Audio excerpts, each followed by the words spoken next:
Now, without further ado, let me bring in our guest. There's not much to say other than she's a mentor, and I'm happy to call her a friend, so I'm just going to say this.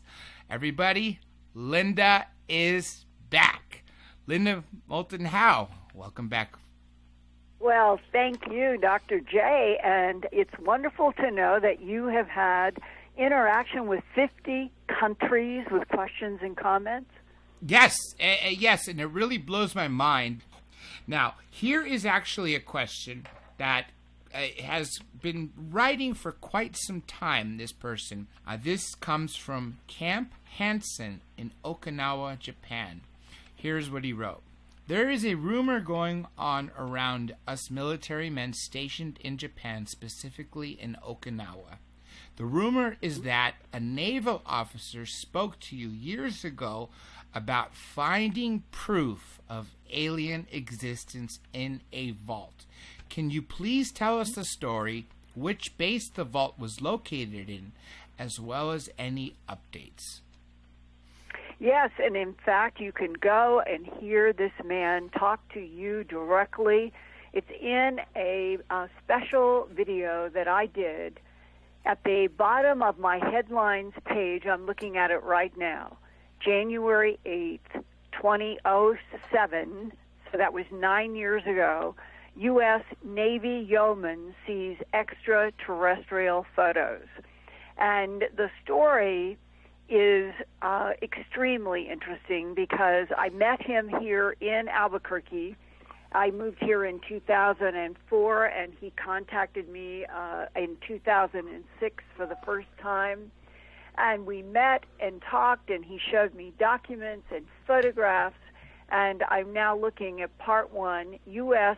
Navy Chief Yeoman describes extraterrestrial biological entities in top secret, and they were stamped, Dr. J. These photos on the back were stamped MAGIC, M-A-J-I-C photographs. At the time, like so many people, he thought somebody was misspelling the word M-A-G-I-C. Yeah, like magic. Yeah, and he says this right in this interview that I did. This is videotape. So you can go and see my entire videotape interview. His name is Thomas Coleman Shepard. And he retired on November 30th, 1995 as an E7 Chief Petty Officer. And I have the photographs of his retirement. I have his DD-214. I have other certificates of discharge. I have photographs that he took when he was in Okinawa at White Beach.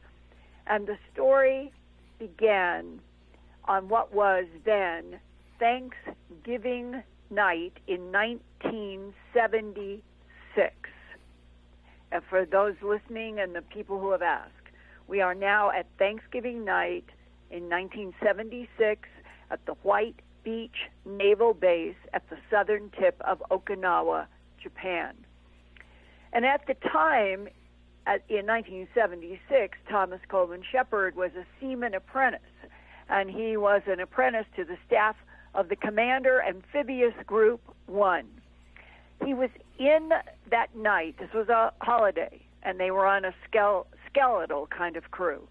He was in the administration building, and he did a lot of typing for people. That he had a skill, he had a typing skill. So he was always being asked to do tasks that would involve typing.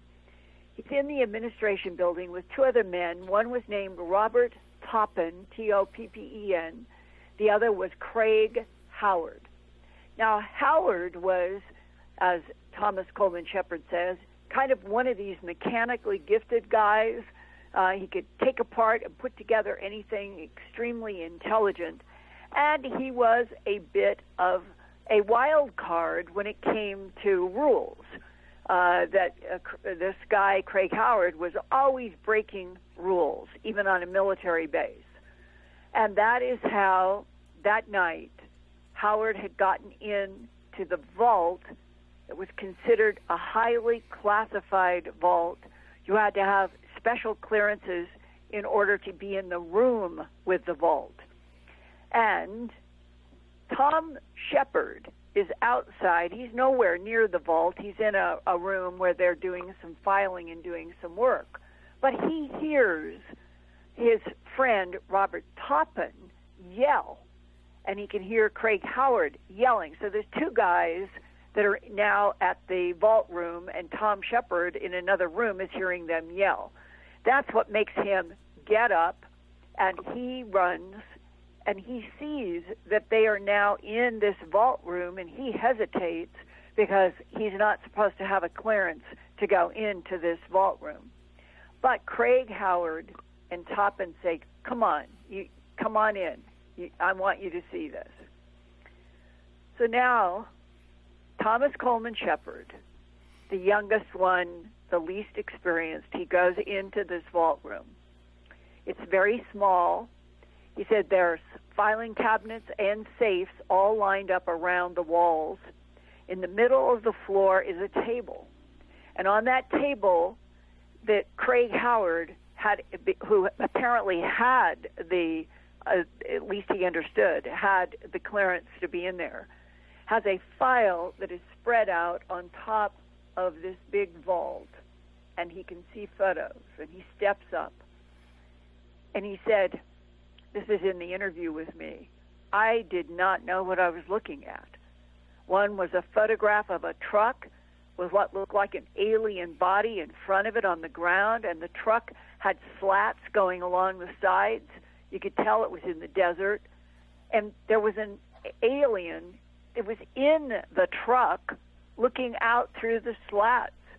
And you could barely make him out in the photograph because of the shadows from the slats. And you can see that there were boots and legs of somebody standing off to the left. And there is this being on the ground that appears to be very dead, while the live one is sitting up inside of this truck. These are black and white photographs. They are not color. And he said, to my question, I said, did you see any dates? He said, I don't remember. They had those big stamps, and one of those stamps at the very top on the back of the photograph said, Top Secret Magic, all caps, and magic was spelled with a J. And I remember saying to Howard, look, they can't even spell magic right. And that's something that you say. It's a funny thing, and then later it dawned on me. This is a word you don't forget. And then he was addressing me that in my work and other people's work, we have been dealing with Majestic 12, Truman administration special group of men who, and what was their clearance? MAJIC that we have on documents. So now this guy in 2006 is talking to me about his experience in 1976 when nobody had heard of MAJIC or Majestic 12 unless you were in these agencies. So now he goes and starts telling me that in the photograph, the truck he estimated was like a 1940s truck, and that he did not recall specific dates. That would have been surprising to me if he had said that he could remember specific dates from reading a document in 1976 that shocked him. And I said, well, let's go back to the photographs, and if you could take each one and tell as much detail as you can remember.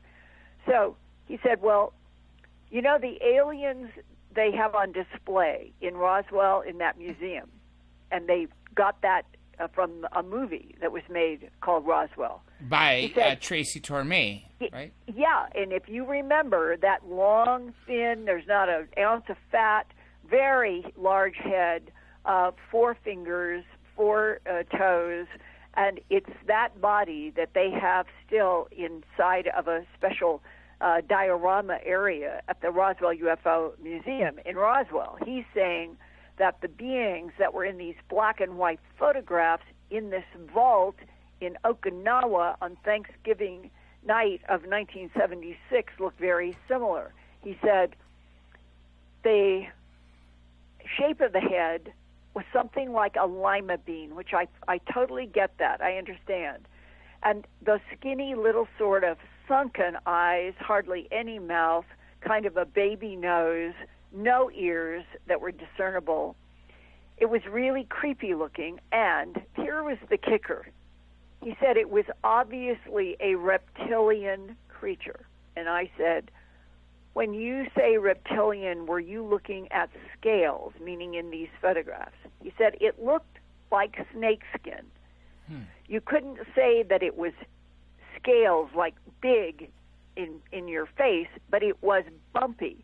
So in myearthfiles.com, when I did this report with Thomas Coleman Shepard, I put in a photograph of an albino, white-sided black rat snake, and I selected it after showing to Thomas Coleman Shepard a bunch of snakes, and he picked this out. He said this albino, white-sided black rat snake reminded him very much of what he was looking at in the skin in these black and white photos of these beings that are laid out on, like if you had boxes and you had a wooden, like a pallet to put on. That, he said, is where these beings, and there were 3, and they were laid out on this raised wooden pallet, and that it was definitely, you could tell, it was a hanger. And he did drawings for me, and I have these drawings in my report.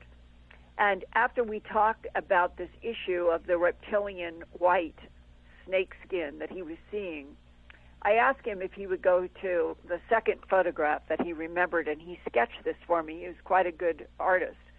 He said, photograph number 2, it's in a hanger, and you've got 3 aliens on these wooden skids.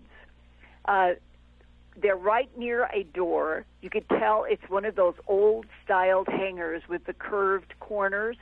You could see that. You could see the lines from the top of the hanger where the window is with those long panes. And there were shadows coming across the ground, which he drew in his sketch. And he said that the 3 bodies on this pallet were pretty much intact, but the middle one was definitely burned and shriveled, like it had been exposed to fire. That each being on either side was not very much damaged. And he said that the 2 outside of the crumpled up alien, that one of them, the head, it was charred, but not very much. And then one of them looked like a huge gouge was out of its side. And that the other one looked like a huge gouge was out of its leg. Well, if you go to the Santilli film from 1995 that went around the world, Santilli was in London. I was in England that summer on crop formations. I drove into London and met with Santilli in his office. I looked at his original film. He had film from a photographer who said that he was a U.S. Air Force, an Army. It was, I believe the photographer was Army. It was the Air Force or Army, but at 1947 they weren't split. That's why I think it was Army. And he has an interview that he did with a photographer who talks about filming these non-human beings inside of a tent, seeing the I-beams that had what looked like ancient Greek symbols raised on them. So this sounds very similar because one of the legs on one of those beings in the famous Santilli film was tremendously gouged out. And so when he's talking about this, I think we have a similar description of the same type. He goes on to say that as he gave me a sketch that showed in this dark hangar that one of these beings is laying out on a kind of like a gurney, another one, and that these photographs, this is a quote, weren't that good because of the flash. And I thought that is such a very important detail. Back in 1947, the cameras, the flashes, people have only seen those bright, wall-shattering brightness of those big cameras that were used in Hollywood and in political things. It was one of those big cameras.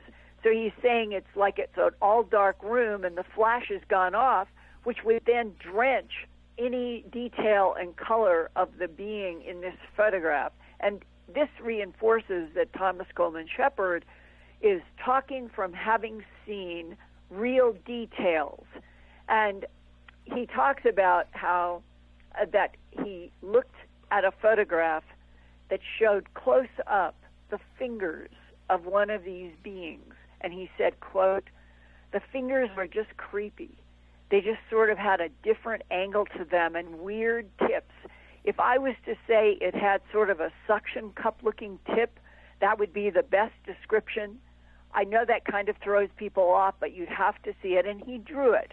Well, in my professional career, I have seen illustrations of the suction cup fingers maybe 50 times from different people who have interacted with beings who at the end of their four fingers have these odd suction cups, and the suction cups seem to have some kind of structure inside of them. So that is a detail that most people do not know, and Thomas Coleman Shepard was volunteering from his memory and his own sketches based on the photographs that he saw in that vault in Okinawa on Thanksgiving night of 1976. He said that there was no visible genitalia. That is the most common description by everybody in the abductions that say they're not looking at genitalia. And that when he drew a close-up on the head of what he called photograph number 4, it is clearly I'm going to call it eben or gray type head, except that the eyes are closed, completely closed. And he has drawn the slanted eye shapes, but the eyes are not open. But he has put that pebbled look on the skin and says, these were really snake-like looking. I've always thought this was extremely important, because if the eben types, if the smaller gray types, and the standing up taller reptilian reptoids that have been described now by whistleblowers and many people, if they are all in a reptilian category, all of them, then that would mean there are reptilian ETs, there are the tall blonde and whites, and there are the eben grays that are different. These seem to have a reptilian quality, and I think that it's important in light of the fact that in Genesis, in our Christian Bible, one of the dominating scenes is Adam and Eve in a garden, and who is their teacher and their guide? A reptile. What is the relationship truly? What's the honest relationship between reptiles and the creation of Homo sapiens sapien, and the relationship for thousands of years between Homo sapiens sapien and reptiles? And what is the relationship between reptiles, whites, blondes, and the ebens? That is still, to me, that is a big mystery. Now, to go on with this story in one important point, because it goes on in great detail, and everybody can go to earthfiles.com and scroll down to the bottom of my earthfiles.com headlines page, and there you will find the Thomas Coleman Shepard links to the video and the whole story. But here's one very important thing. These three guys, they thought that they got away with looking at all of this, and it said in the file, Roswell, New Mexico. He says that. He saw that with his own eyes.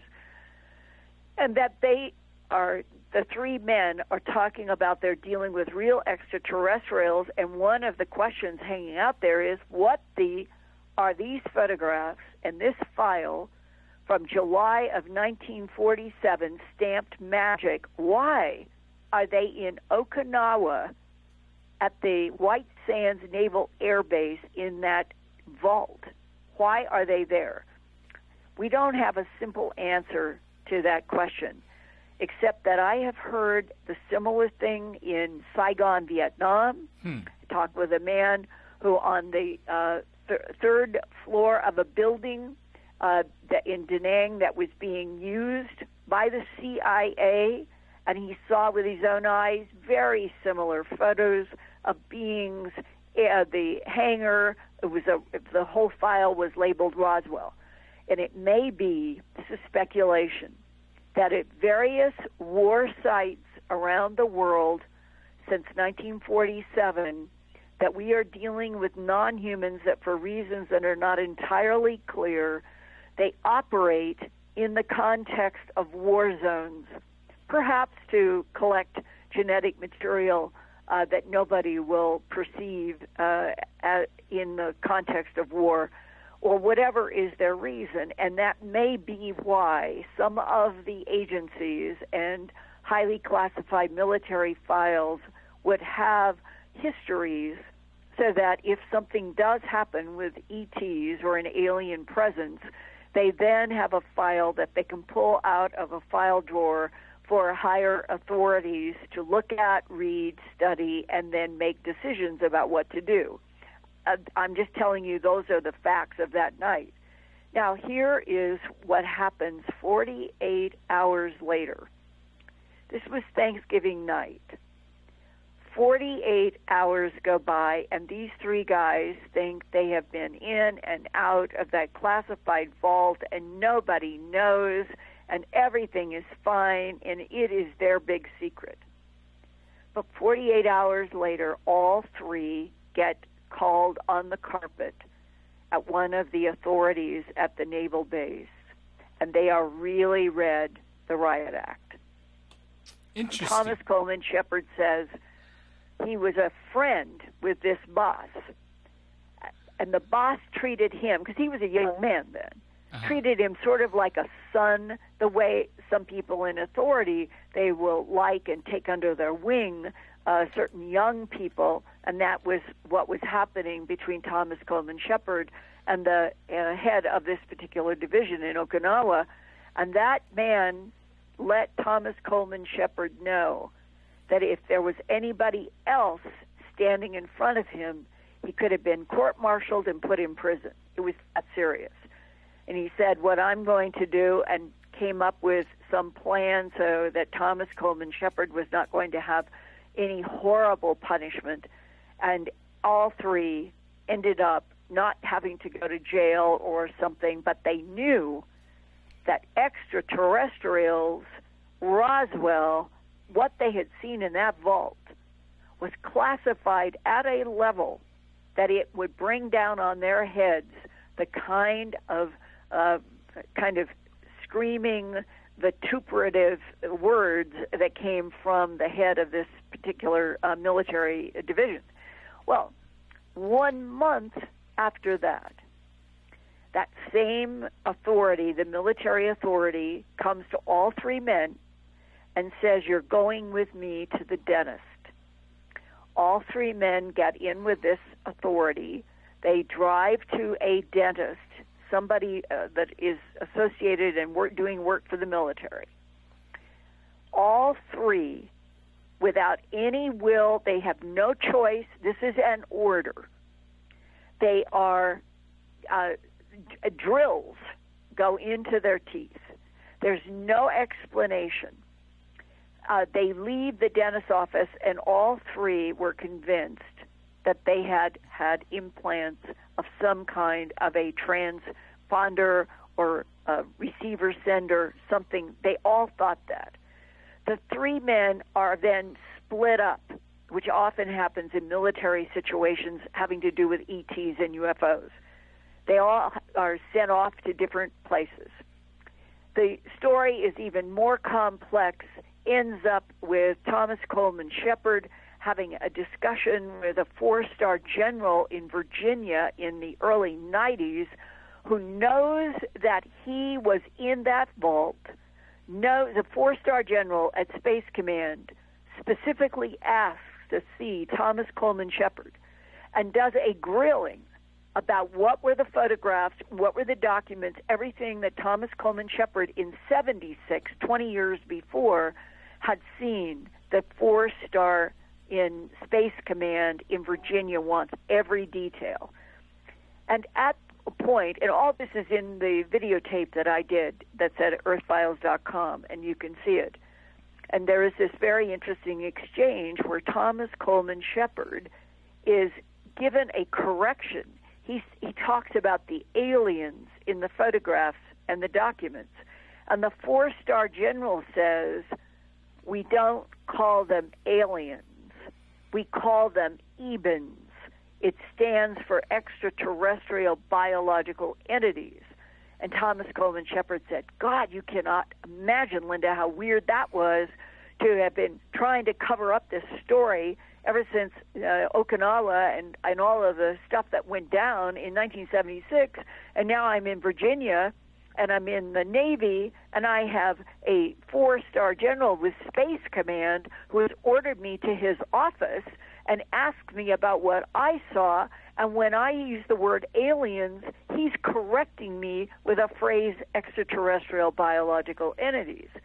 And he said, well, sir, if you and others know about these EBENs, when are you going to tell the people of the world? And the answer from the four-star general in the early 90s was, never. Never. It will cause people to panic. The stock market will collapse. It goes on and on about all these problems. Religions would be affected. And Thomas Coleman Shepard had said, I was looking at and listening to this four-star, and I said, never? You're never, ever going to tell people the truth about ETs here? Never. And then I say on the film, never. That means that there are people in high authority, military and government, who would rather have the entire planet keep on going for millennia, living a complete lie, a complete concocted story that we're alone in the universe, we're the only life forms, and let this planet continue living a complete lie when they are interacting with the truth. And Thomas Coleman Shepard said to me, Linda, what you're asking me is exactly what bothers me to my core, and it is why I sought you out. I think everybody should know the truth. That's the Thomas Coleman Shepard story, Thanksgiving night, 1976, Okinawa, White Beach Naval Base, that your questioner asked about. Now, two more things. Have you had any follow-up conversations with Mr. Shepard, as well as what happened when he went to a civilian dentist? Okay. Dozens of times over the decade that I have been here in Albuquerque, he and I have gotten together. He's found more documents. It's really in his craw. He would like to prove, he would like to find those documents and those photos, which are probably still locked up in the safe either in Okinawa or someplace else. It was not, I can't quite remember the distance in time, but it was when he got back to the United States and he had to go to a civilian dentist. And the dentist asked him, when did you work for the government in intelligence? And Thomas Coleman Shepard said, I've never. And the dentist basically either said or implied that there was something in Thomas Coleman Shepard's tooth, and that he was going to, the dentist said he was going to take out that tooth, and Thomas Coleman Shepard didn't argue. And I said, God, did you keep that tooth? We could find out a lot about what was put in that tooth. And he said, Linda, I've kicked myself. I should have demanded to have that tooth. But like a lot of people, especially people who have been in the military, they get so used to taking orders from somebody else that even when it comes to a civilian dentist who is asking him a question which would relate he thinks, to the military dentist who handled all three men, and that they had drilling done in their teeth with no explanation, that probably a transceiver, something that was receiving and sending, was put in maybe to keep track of them, maybe to make sure what are they going to talk about. Would the military go that far with people that we had serving in the Navy, that they would put some kind of a radio system inside of a tooth so that they would always know whether those men were keeping their mouth shut about the Roswell photographs and the aliens and the documents? That's what Thomas Coleman Shepard thinks happened. I think it would have been great had he been able to keep that tooth, because that would have been some proof, actual I would have physical taken proof. it to any university who would work with me, and if we had found that there was some kind of a radio in that tooth, wouldn't that have been something? Oh, yes, absolutely. Something that would be basically a transmitter that would capture what he's saying and somebody listening to monitor if he's talking about this event. That would have been conclusive proof right there. Yep. And it's just sad that it didn't. Okay, here's another question. And usually questions regarding alien abduction are deferred to Yvonne Smith or Catherine.